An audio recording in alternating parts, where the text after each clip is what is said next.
Hello everyone, I welcome you all in my YouTube channel. Today we will study about methods of job design. तो आगे बढ़ने से पहले अगर आप लोगों ने अभी तक चैनल को लाइक और सब्सक्राइब नहीं किया है तो प्लीज़ लाइक और सब्सक्राइब कर लीजिए ताकि इस तरह की वीडियोस की आपको टाइम टू टाइम नोटिफिकेशन मिलती रहे। तो स्टार्ट करते हैं फर्स्ट पॉइंट से जो है job rotation. Job rotation refers to moving employees from job to job to add variety and reduce boredom by allowing them to perform a variety of tasks। ठीक है, जॉब रोटेशन में क्या होता है, employees को एक जॉब से दूसरे जॉब में रोटेट किया जाता है, दूसरे जॉब में भेजा जाता है which has similar skill requirement. ठीक है, मान लीजिए इस जॉब पे एक पर्टिकुलर एम्प्लॉय जिस स्किल के साथ काम करता था, जिस जॉब में उसे भेजा जाता है या भेजा जाएगा उस जॉब की भी वही स्किल्स की रिक्वायरमेंट होगी। To add variety and reduce boredom means ताकि उनके काम में वैरायटी लाया जा सके और बोर्डम को रिड्यूस किया जा सके। इसके जो डिमेरिट्स हैं वो है, पहला है ट्रेनिंग कॉस्ट आर इंक्रीज। ठीक है, जब एम्प्लॉय को एक जॉब से दूसरे जॉब में भेजा जाता है तो उस नए काम को सीखने के लिए ऑर्गेनाइजेशन को कभी कभी ट्रेनिंग भी देना पड़ता है, that is why it is cost to company. Rotated employees take time to adjust with a new setup, और रोटेटेड एम्प्लॉयज जो है उनको न्यू एनवायरनमेंट से, न्यू सिस्टम से फेमिलियर होने में, उस न्यू सिस्टम को जानने में टाइम लग जाता है। इसे हम लोग एक एग्जाम्पल के थ्रू और क्लियरली समझते हैं। Okay, week 1, week 2, week 3। ठीक है, वीक 1 में एक एम्प्लॉय को जो है टास्क नंबर 1 दिया जाता है करने के लिए। ओके, लाइक सेल्स का ही हम लोग सेल्स का एग्जाम्पल पकड़ लेते हैं। मान लीजिए किसी शॉप में या स्टोर में एक पर्टिकुलर एम्प्लॉय को जो है वीक 1 में सेल्स का काम देखने के लिए कहा जाता है। देन वीक 2 में जो है उसे बिलिंग करने के लिए कहा जाता है। ठीक है, देन वीक 3 में जो है उसे आफ्टर सेल्स सर्विस करने के लिए कहा जाता है। तो ये हो गया कि उस पर्टिकुलर एम्प्लॉय का जो काम है वो रोटेट किया गया है इस तरह। लाइक फैक्ट्री वगैरह में हम देखते हैं कि किसी पर्टिकुलर एम्प्लॉय को फर्स्ट वीक में जो है ड्रिल होल्स का काम दिया जाता है। लाइक ड्रिलिंग मशीन जो होता है जिससे होल वगैरह किया जाता है, ठीक है, वो काम दिया जाता है। वीक 2 में उसे पार्ट्स को असेंबल करने के लिए दिया जाता है। असेंबल करना मीन्स पार्ट्स को ज्वाइंट करना। ठीक है, वीक 3 में उसे कंपोनेंट्स पार्ट्स को टेस्ट करने के लिए ये दिया जाता है। ठीक है, इस तरह से उसके काम को रोटेट किया गया है, इसी को कहते हैं जॉब रोटेशन। देन नेक्स्ट हम लोग पढ़ेंगे job engineering. Just a minute.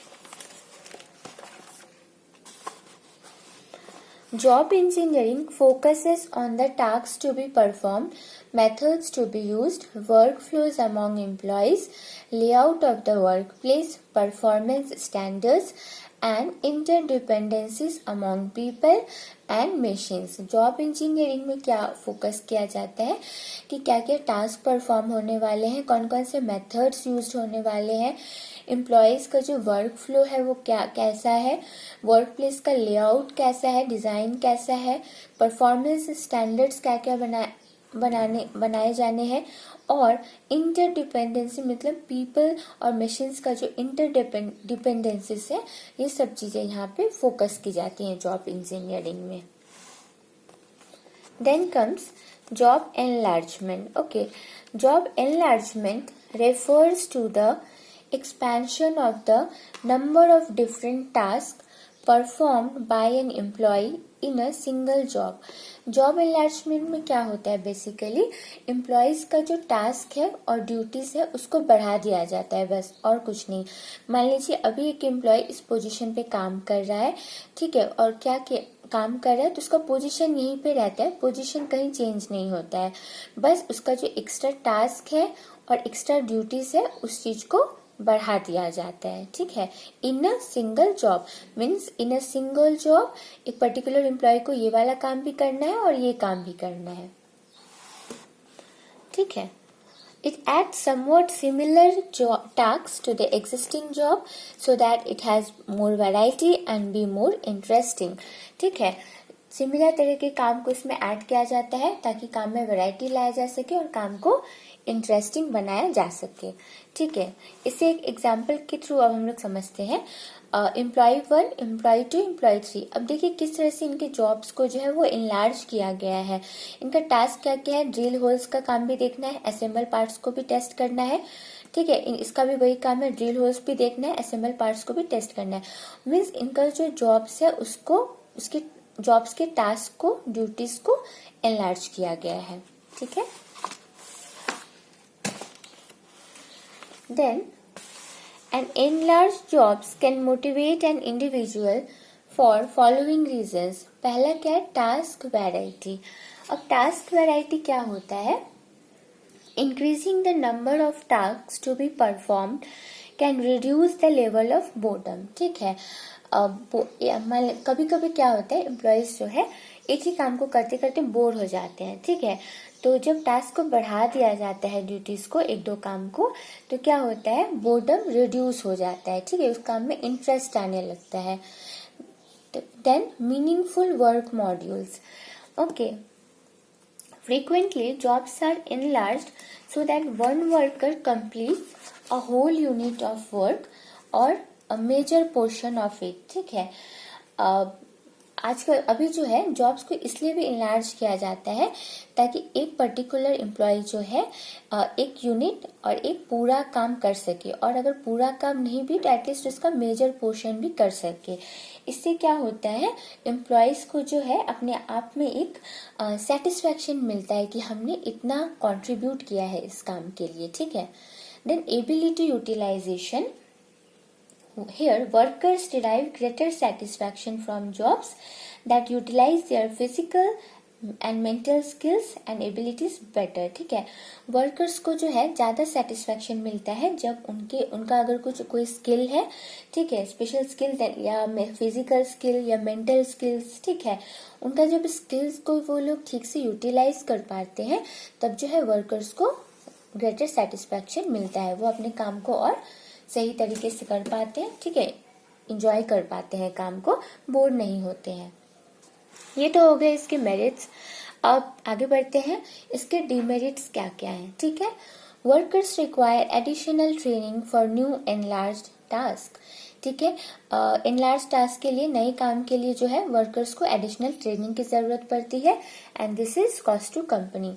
Productivity में fall into the new introduction of a new system.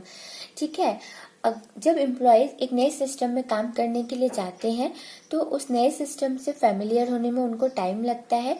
ठीक है, और उतने दिनों का जो है ऑर्गेनाइजेशन को जो है लॉस होता है, बिकॉज उनका जो प्रोडक्टिविटी है वो कम हो जाता है। ठीक है, अगर कोई एम्प्लॉय या वर्कर पहले जितना आउटपुट देता था, जब वो किसी न्यू सिस्टम में काम करेगा या न्यू एनवायरनमेंट में या न्यू मशीन में काम करेगा, तो जब तक वो सिस्टम से फेमिलियर नहीं हो जाएगा तब तक वो पहले की तरह आउटपुट नहीं दे पाएगा ना। तो इसलिए ये क्या है, प्रोडक्टिविटी जो है, इस ऑर्गेनाइजेशन का जो है प्रोडक्टिविटी वो लॉस होता है।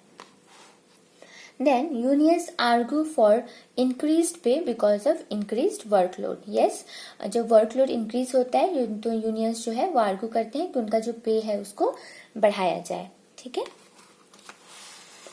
Then comes job enrichment। Job enrichment is the process which allows the employee to perform higher responsibilities at a higher level। Job enrichment का मतलब होता है जॉब को इनरिच करना। ठीक है, इसमें जो है जॉब की जो रिस्पॉन्सिबिलिटी है, जॉब का जो स्कोप है उसको बढ़ाया जाता है।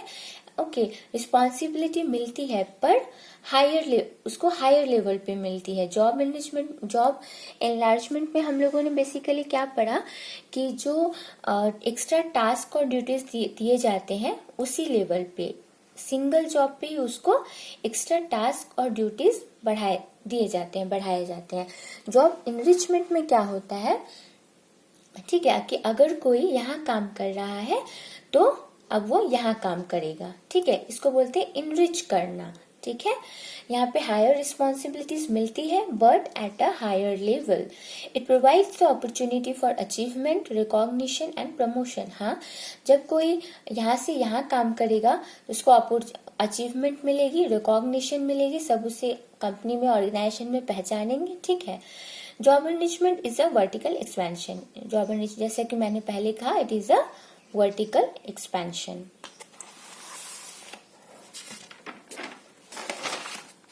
देन इसे अब हम लोग एक एग्जाम्पल के थ्रू समझते हैं। देखिए टास्क 1 में जो है एक एम्प्लॉय ये काम कर रहा है, ड्रिल होल्स करना, पार्ट्स को असेंबल करना, कंपोनेंट्स को टेस्ट करना। देन जब उसके जॉब को इनरिच किया गया तो वो क्या काम, कंट्रोलिंग, ओके, इसको हायर रिस्पॉन्सिबिलिटीज मिली है। अब वो क्या कर रहा है, मटेरियल्स भी ऑर्डर कर रहा है और वर्कलोड का भी प्लानिंग कर रहा है। This is called job enrichment, ठीक है। देन इसके मेरिट्स क्या क्या है, makes the work more interesting to the employee. हाँ, इससे क्या हो जाता है, ये काम जो है एम्प्लॉयज के लिए और इंटरेस्टिंग हो जाता है, ठीक है। जब उसके रिस्पॉन्सिबिलिटीज को बढ़ाया जाता है, उसके स्कोप को बढ़ाया जाता है एट अ हायर लेवल, तो ये काम जो है एम्प्लॉयज के लिए इंटरेस्टिंग होने लगता है। Helps the organisation in reducing labour turnover and absenteeism. तो नॉर्मल सी बात है, देखिए जब किसी पर्टिकुलर एम्प्लॉय के जॉब को जो है वो इनरीच किया जाएगा, उसे ऑर्गेनाइजेशन में रिकॉग्निशन मिलेगा, अचीवमेंट मिलेगा और उसे जो है अपने जॉब से सेटिस्फैक्शन होगा। जॉब डिससेटिस्फैक्शन वाली कंडीशन यहाँ पे इमर्ज नहीं होगी, तो एम्प्लॉय जो है वो ऑर्गेनाइजेशन छोड़ के नहीं जाएंगे, लेबर टर्नओवर रिड्यूस होगा, एब्सेंटिज्म रिड्यूस होगा। It increases the self actualisation. Job enrichment के थ्रू जो है एम्प्लॉयज का जो सेल्फ एक्चुअलाइजेशन है वो बढ़ता है, ठीक है। सेल्फ एक्चुअलाइजेशन क्या होता है, सेल्फ एक्चुअलाइजेशन मीन्स खुद की एबिलिटी, खुद की पोटेंशियलिटीज को पहचानना, ठीक है। सेल्फ रिस्पेक्ट, ठीक है, सेल्फ रिस्पेक्ट होता है उन्हें अपने लिए, and self satisfaction to the employee, और एन एम्प्लॉयज को जो है अपने लिए सेल्फ सेटिस्फैक्शन होता है, ठीक है। इसी के साथ हमारा ये आज का वीडियो खत्म हुआ। अगर आपको कोई डाउट्स है, क्वेरीज है, तो नीचे डिस्क्रिप्शन बॉक्स में मेरा इंस्टाग्राम का लिंक जो है वो दिया हुआ है, आप चाहे तो वहाँ कनेक्ट होके डाउट्स, क्वेरीज पूछ सकते हैं। Till then goodbye, take care.